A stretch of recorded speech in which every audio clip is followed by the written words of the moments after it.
Helping academy YouTube চ্যানেলে সবাইকে স্বাগত। আজকে আমি তোমাদের জন্য খুবই ছোট কিন্তু একটি গুরুত্বপূর্ণ আপডেট নিয়ে এসেছি। তোমরা যারা এসএসসি এমটিএস 2024 এই ফর্মটি ফিল আপ করেছিলে, তাদের এক্সাম স্ট্যাটাস অর্থাৎ ফর্ম ফিল আপের স্ট্যাটাস চলে এসছে। তোমরা চাইলে এখন এসএসসি এমটিএসের ওয়েবসাইটে গিয়ে নিজেদের exam city, date of examination, কবে তোমাদের এক্সাম পড়েছে এবং অ্যাডমিট কার্ডের তথ্যও সেখান থেকে পেয়ে যাবে। তো তোমাদের সুবিধার্থে আমি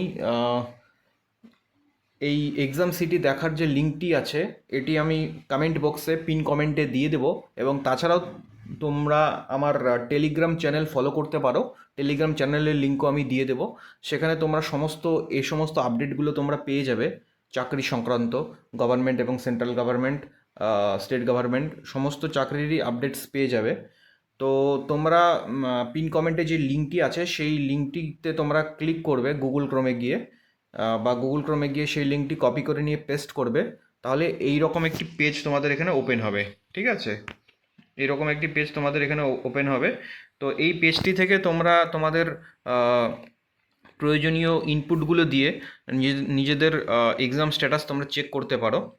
এই যে তোমাদের এখানে এখানে তোমাদের রোল নাম্বারটা, নিজেদের রোল নাম্বার বা রেজিস্ট্রেশন নাম্বার, তোমরা দেখবে যে তোমাদের এমটিএসের যে ফর্মটি রয়েছে সেখানে একটা রেজিস্ট্রেশন নাম্বার আছে, সেটা তোমরা এখানে ইনপুট করবে।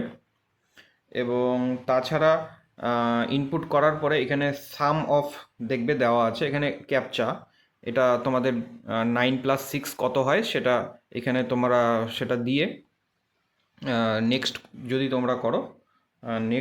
তোমরা করো তাহলে তোমাদের এক্সাম স্ট্যাটাস তোমরা চেক করতে পারবে। এবং তাছাড়া যাদের রেজিস্ট্রেশন নাম্বার নেই, শুধুমাত্র ক্যান্ডিডেট রেজিস্ট্রেশন নাম্বার বা রোল নাম্বার এটি তোমরা খুঁজে পাচ্ছ না, তাদের জন্য এখানে শুধুমাত্র নিজেদের ক্যান্ডিডেট নামটা ইনপুট করবে এই জায়গাটায়। এবং তারপর এই যে ডেট অফ বার্থ, এখানে নিজেদের ডেট অফ বার্থ তোমরা দেবে। প্রথমে হচ্ছে হলো গিয়ে তোমাদের ডেট দিতে লাগবে, তারপর ইয়ার, তারপর মান্থ অ্যান্ড দেন ইয়ার, এটা দেবে। এবং তারপর এখানে যে সাম অফ দেওয়া আছে, এটা ক্যাপচাটা দিয়ে দিবে। ক্যাপচাটা দেওয়ার পরে তোমরা এইখানে নেক্সট করবে। এবার যদি তোমরা নেক্সট করো তাহলে তোমাদের এক্সাম সিটি কী আছে সেটা দেখিয়ে দেবে। এবং এক্সাম সিটি দেখানোর পরে পাশে তোমাদের দেখবে লেখা থাকবে ডেট অফ এক্সাম কবে আছে, সেটাও দেখিয়ে দেবে। বাস, তোমরা তাড়াতাড়ি গিয়ে নিজেদের এক্সাম সিটি এবং ডেট অফ এক্সামটা দেখে নাও। ঠিক আছে, অসংখ্য ধন্যবাদ সবাইকে।